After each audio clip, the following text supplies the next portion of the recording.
YouTube, it's Lisa. I'm back from my holiday. If you're a first-time subscriber, thank you for checking out my channel. I talk about books, just kind of like what's going on in my life. Actually, this is actually morphing into like what's going on in my life kind of video. But books are a big part of it. Stationery, sometimes fountain pens kind of pop up into my vlog. But I wanted to do a catch-up video for my September reads and talk a little bit about the ones for October. Um, September was a slow month.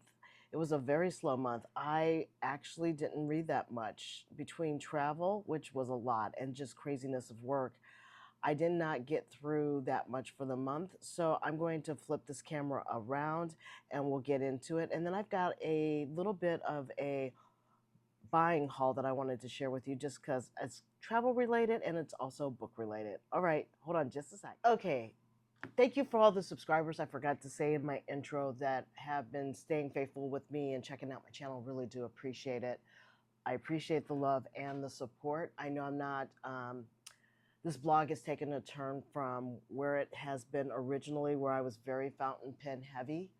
Now I'm more book heavy because my need to buy fountain pens is not as high as it used to be. I still use fountain pens, but I feel like there's a lot of vlogs out there where people are buying new stationery, new fountain pens all the time, and I'm just not in that space. I'm more book and trying to educate myself, do some self-learning around foreign language and the language of French, and travel more, but also enhance my own knowledge and enjoyment around the consumption of reading books. So with that being said, I want to catch up with the September read. It has, like I said in my intro, a very slow month. I'm going to tell you that most of the month of September, I spent it in eager anticipation, and I'm going to show some clips here over to the side, probably side by side, of my trip to Seattle, which was a really wonderful trip. I got to reconnect with friends that I haven't physically got to see, probably one in a couple of decades, and the other one probably it's been a good,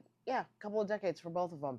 And they're very long-term friends. They're friends that I made while I was living out in Seattle post-university, my undergrad university days. So it was a really wonderful trip, really much needed. I caught a bug, unfortunately, coming back from said trip, so I was a little bit down and out, which is why another reason why I haven't been posting as much. But I did buy some things while I was, in Seattle. I did pick up, I actually got, I received one early birthday gift because October is my birthday month. I did receive one birthday gift, and I did buy one book while I was in Seattle, and I ended up um, getting another book from my friend, which I had to squeeze into my suitcase. It was absolutely huge. I wasn't even sure if I was going to have to do that or if I was going to need to ship it back to the DC area because of the size of the book. But I do have another book to talk about. But let's get into recapping really quick September's reads. So I'm having a hard time staying with my reading journal just because of all the travel and just keeping up with it. I am getting to my goals. Filling this out, I had to do this last night so I could prep for this video. I have reached my yearly goal. I only set out to read 60 books this year because I'm very series heavy into the world of fantasy sci-fi, and some of the books are really quite thick. So let's go over here and look at my September reads. Oops, I grabbed this sticker by mistake. Hold on just a second. I did not mean to do that. That came off unintentionally. And it looks like it's having, hold on, sorry about this. It's having a hard time. I think I might have to apply a new page flag. I only have read so far at this point 2 books. I read Iron Gold, which is part of the Red Rising series by Pierce Brown. That book was 643 pages. It was a chunky monkey, and it took me a while to get through that. His books are very dense. And so I still have to read Dark Ages in the series. I think that's the last one, unless he releases another one. And then I started reading Bel Canto, which I did finish while I was on vacation, by Ann Patchett. Loved that book. That book is a story about an international party for a well known Japanese businessman that gets crashed in some unknown, undescribed Latin American country by guerrillas, and what happens with the interaction between all the guests and the people that are holding them hostage. Um, Good character development for the length of that book. That book is fairly short, like 326 pages, I want to say. Um, no, 318 pages. And Iron Gold had 624 pages.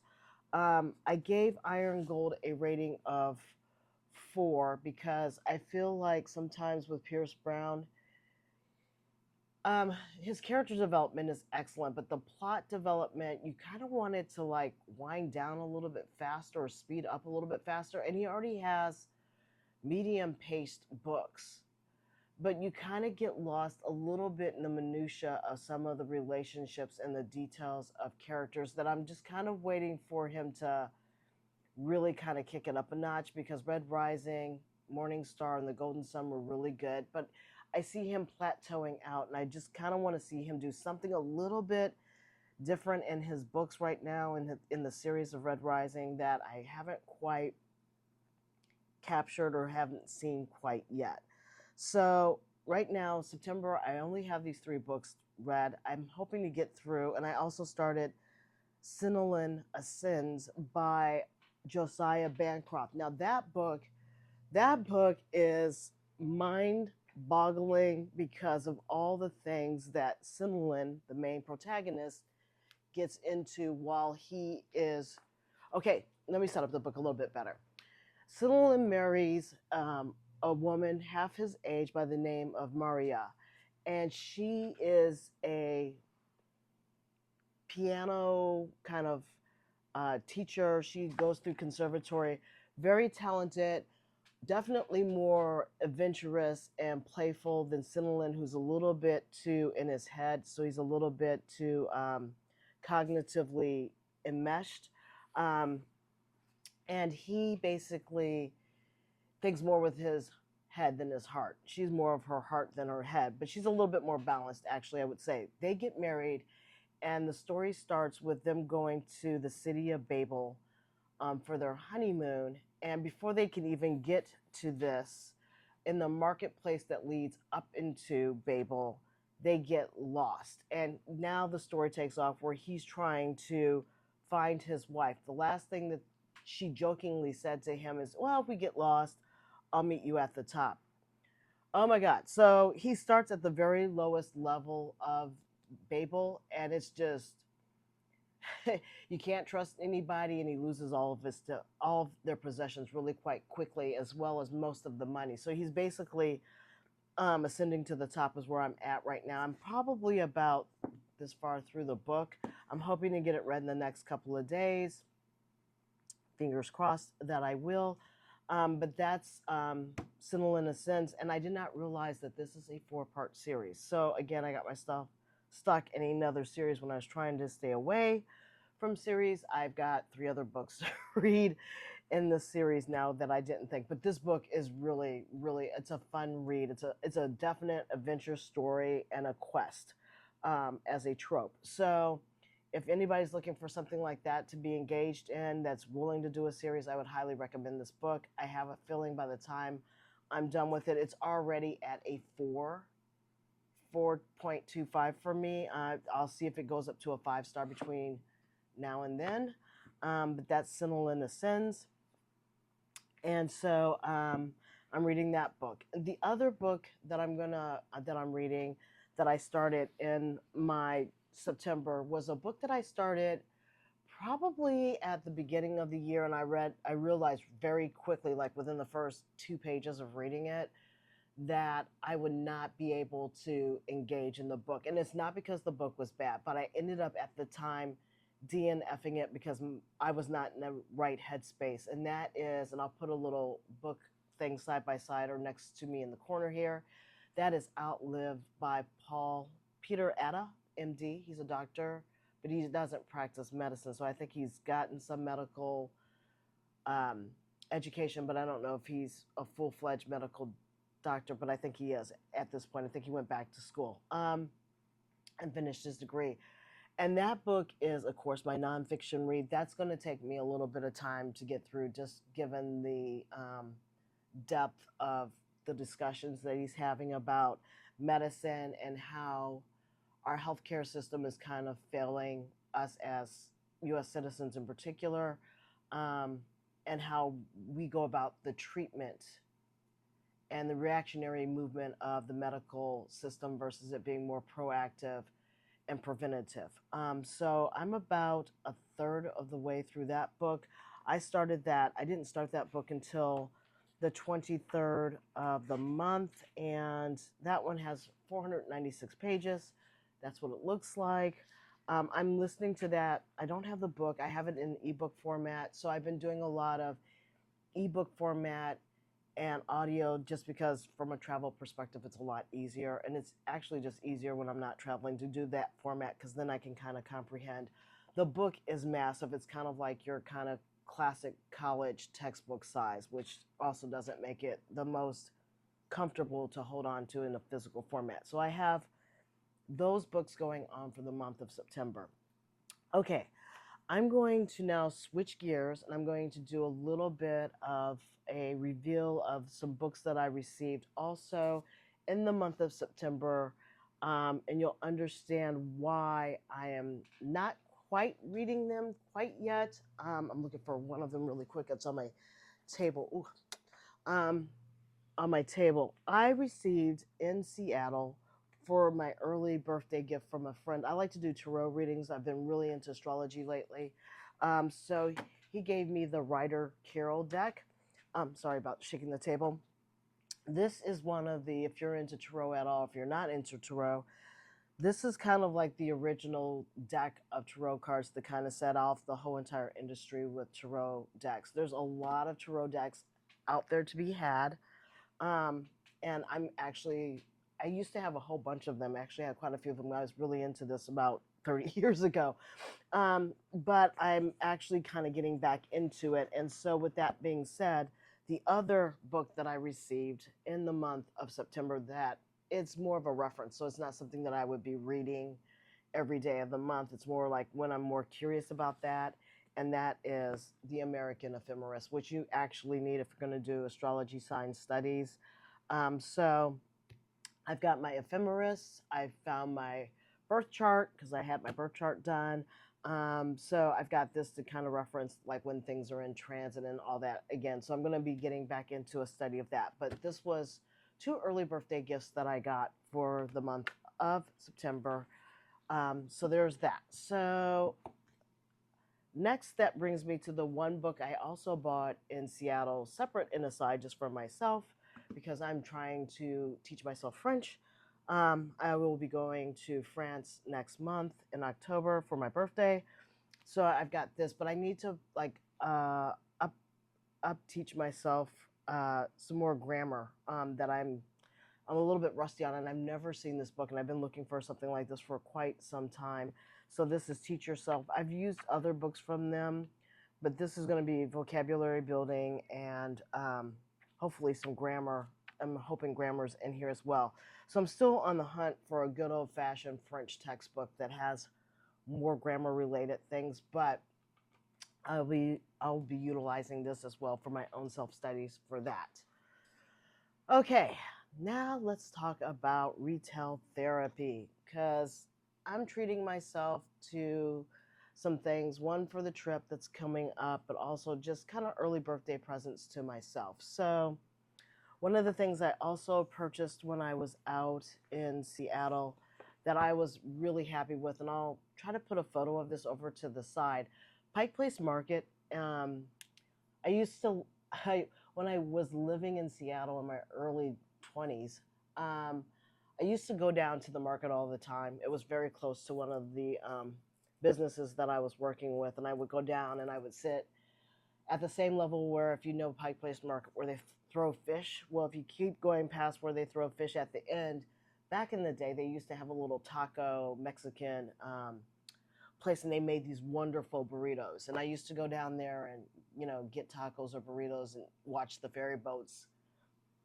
kind of cross the sound coming in and out of Seattle. And I'll show you guys a photo of kind of the area. It's changed quite a bit from where it was when I was like living there in the, I'll date myself, in the late 80s, early 90s, but it's changed a lot.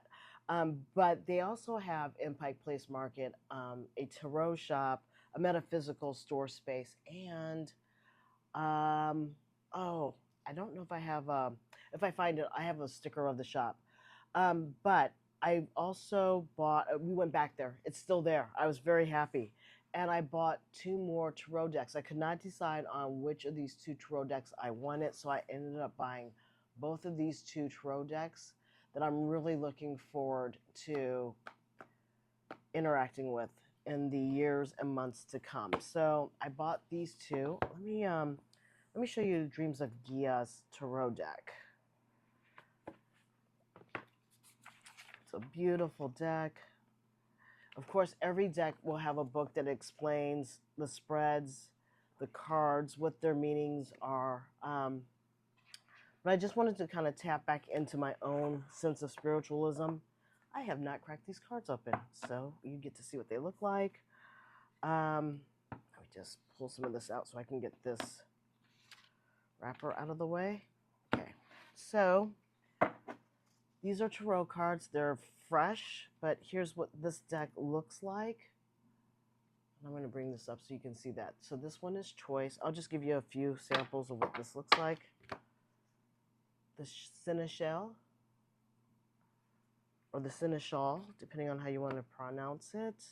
And like, I cannot tell you exactly what all these cards represent right now because this is a new deck to me. So this one says 7, and I think it's going to be 7 of like pentacles. It's like more of the traditional reading, but they're using the triangle here. So they might be using a little bit different symbolism in this card deck. So this is a deck, like I said, I'm just cracking this open for the first time. You guys are seeing it first like I am. I'm looking forward to definitely utilizing this deck. And this is the Dreams of Gia Tarot. And I will put the name below in the description of where I got this at in Pike Place Market. The second tarot deck I have, in addition to having the Rider deck, right? Let me show you the Rider deck, sorry. This is the Rider deck. And again, this is like old school throwback. It's kind of like a tried and true. It too has the world's smallest book.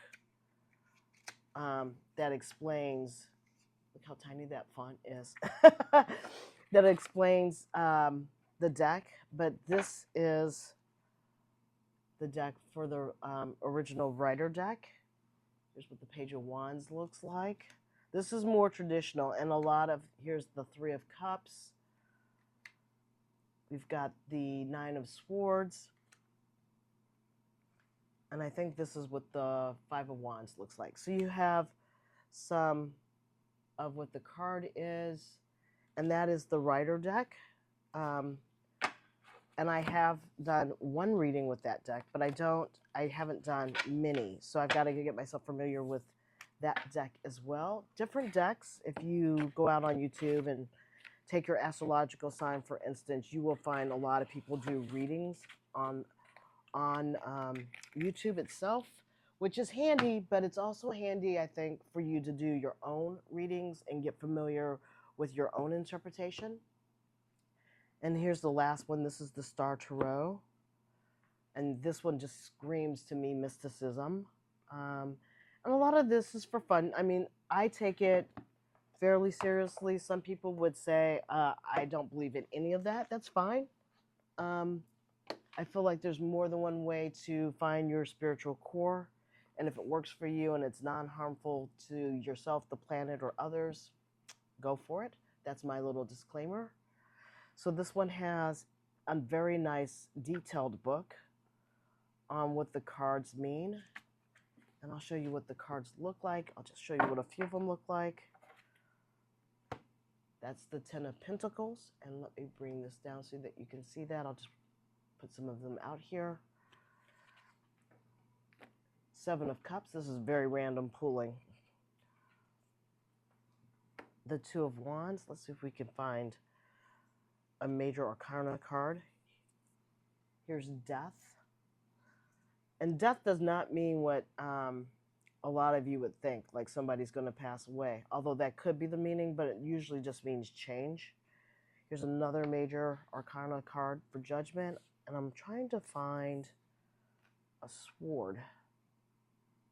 I keep looking. Oh, here we go. Here's what the sword deck looks like. Card looks like. So that's these cards for this deck. And again, really looking forward to interacting and playing with these cards to see what they tell me. So there's that deck as well. I'm going to have to get pouches for these cards because I'm not going to keep them in these boxes. But there's that. And let me just find the book. So there's that. So that was the purchases that I got for myself, kind of early birthday, but definitely more spiritual, tarot focused kind of purchases. And then let's get into some retail therapy. So I went to backcountry yesterday when I was out and about in DC, and this is travel related. So I picked up, and it's got some stuff in here that's not going to be necessarily that. I picked up the Matador High Performance Travel Packable Backpack. I have the one from Nomadic, and let me go and grab that really quick. The one from Nomadic is, it's nice. It's a little bit, it is quote unquote packable, but the size of the Nomadic backpack is one that is, it's a burrito shaped size backpack, not burrito shape, I'm sorry. It is a taco kind of size backpack that I'm going to have to actually stop filming because I can't pull it out easily without opening it up. I keep it stored in my suitcase. Hold on just a second. This is the Nomadic travel backpack. The one thing, I used this when I went to Italy last year. The one thing I do like about this is this part of this backpack rests against your lower body so that you have some cushioning, whereas I don't think the Matador does. All these packable backpacks that they have out on the market are very non-waterproof, nylon-y kind of polyester materials. They're very light, but some are definitely constructed and made better than others. And this is one of the ones I would say that it is. It opens up like this, so it packs within itself. And I will say, I kind of agree. I was watching Chase Reeves, who does a lot of gear backpacks. I think that going forward, when I decide to take this bag with me, I'm going to lay it out flat like this in the suitcase. Because even though that was a fairly small size folded up, the bulk that it creates is not worth it. This one has 2 generous stretch pockets on each side for water bottles and or umbrellas. It has a big opening. The other pet peeve that I have with these are that they're black on the inside, which is kind of not the best.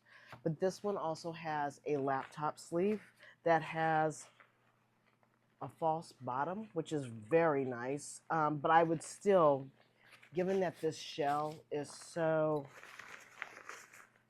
thin, I would still put it in a laptop sleeve. If you were gonna if you were gonna even use this for around town, let's say, I would still go ahead and pack it in a sleeve just to protect it, because it has this against your back. This is where the laptop or the tablet would go, but it has nothing up here in the front to make sure that it doesn't, if you drop the bag down, there's nothing really to help kind of keep it secure.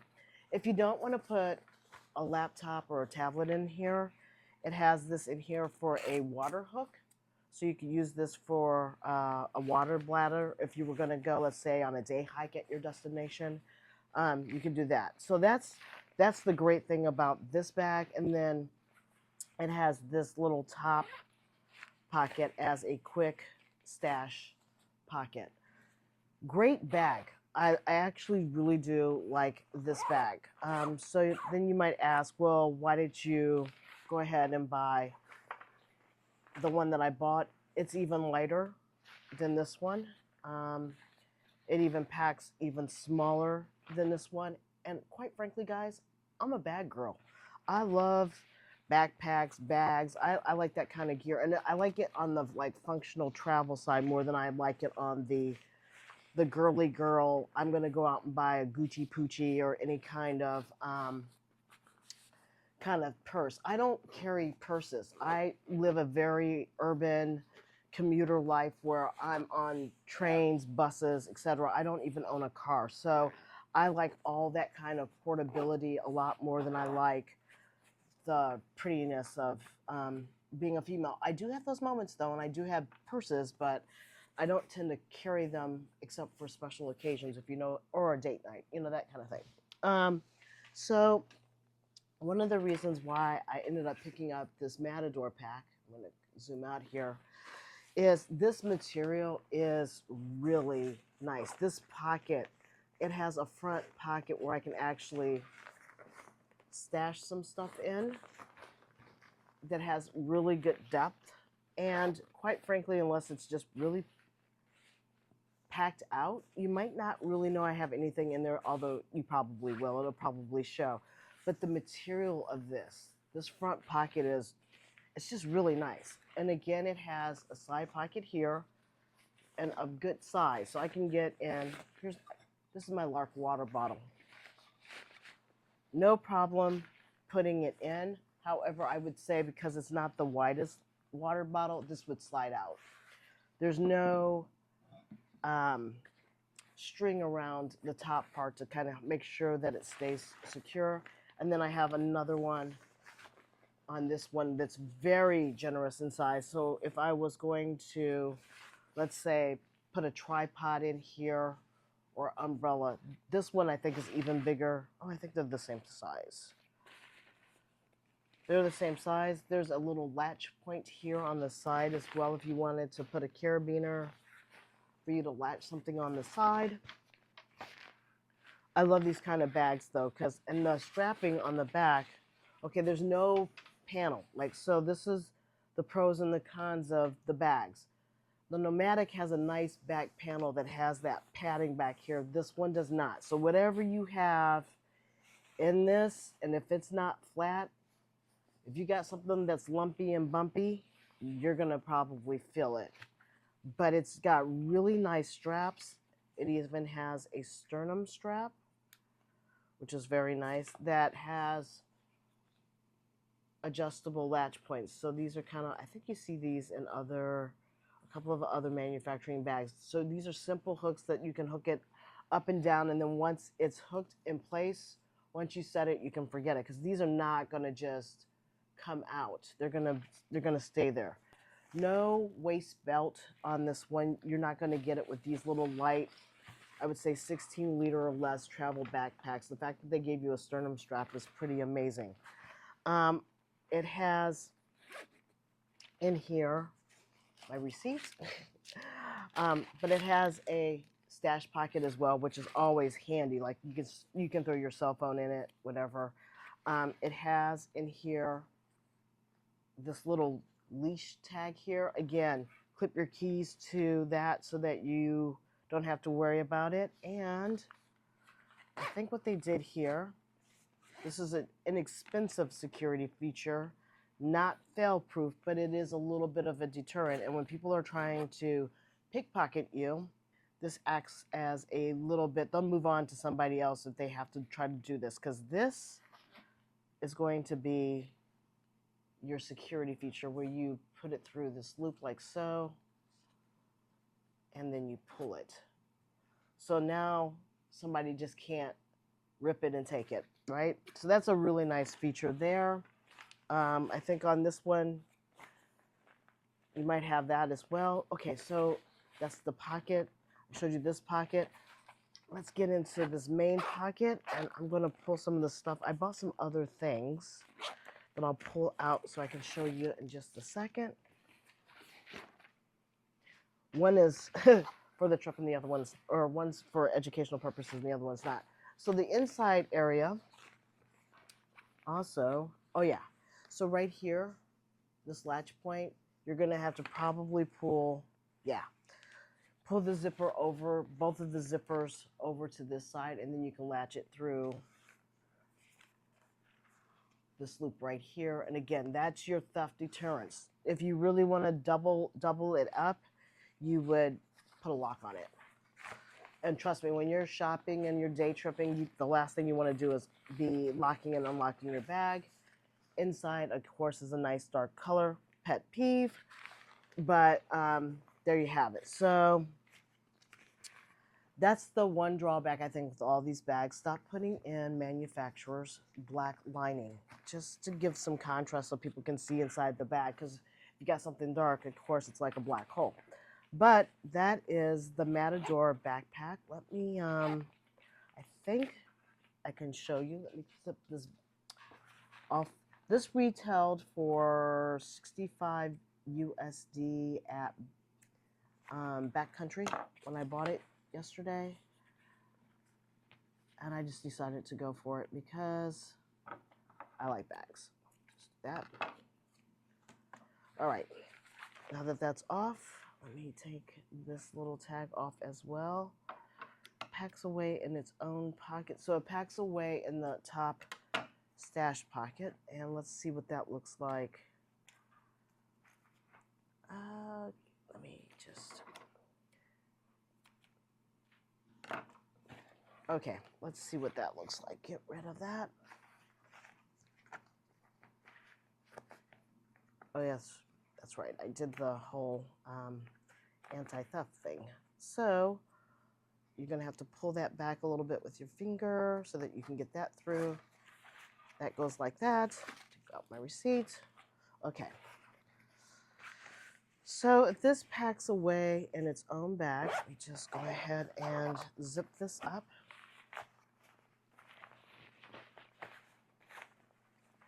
This is going to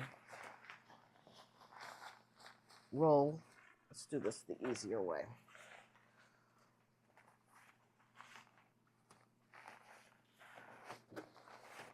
Okay. Sometimes it's easier just to start the roll that way. Again, I think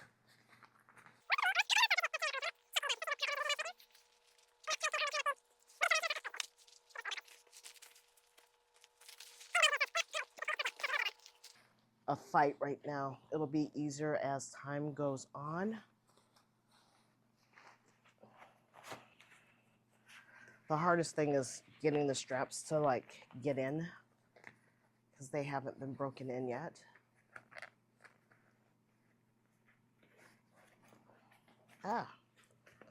Just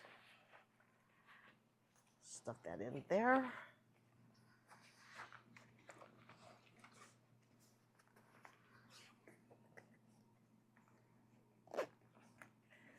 And everything is in here, it's just tight because it's new.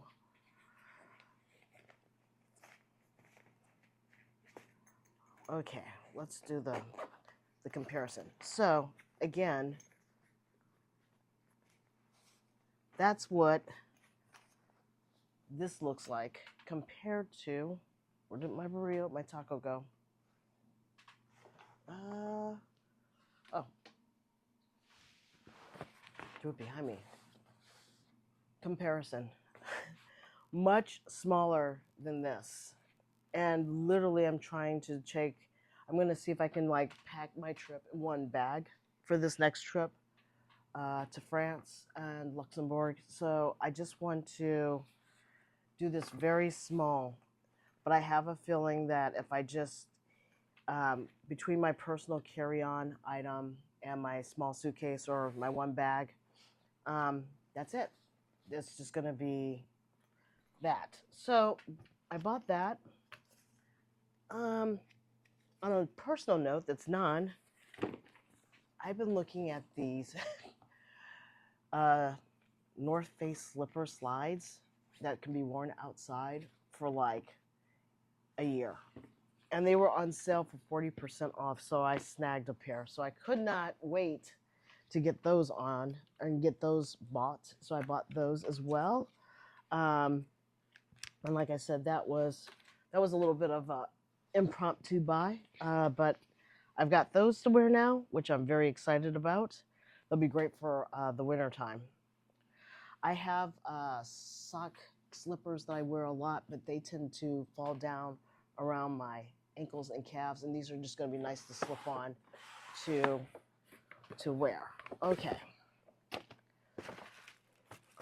Let's talk about October books and what I'm going to read in October. Well, of course, I've got to read Cinnamon Ascends. I've got to finish that book. I'm going to be traveling, so I think that I have not picked out my October TBR yet, but I did purchase a couple of additional books yesterday. I went to, and I'll throw a little video of me walking into an independent bookstore if it turns out okay. But I did find, you know, I told you about that Writer Carol and that itty bitty little book. I found one that was bigger. So this one really explains every element of the writer deck that I got from my friend for my birthday. That explains this. I even had to like send it to him so that he was aware of what was out there and available. I think he ended up ordering one for himself of this book because it just explains the cards so much better. So really looking forward now to being able to read what the cards actually mean. So I got that book yesterday. Just happened to stumble upon that.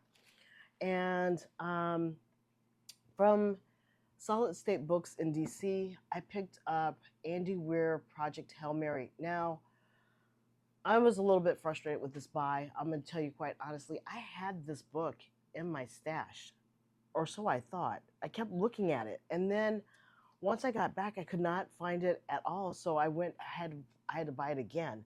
But I want to read Project Hail Mary for the month of October. That is one of my October picks. I said before when I was doing the September pick, I got to pull this book out. I was waiting until I got back from being out in the woods in the Cascade Mountains in the Pacific Northwest. I want to read Gray After Dark for spooky season. This is also a real story.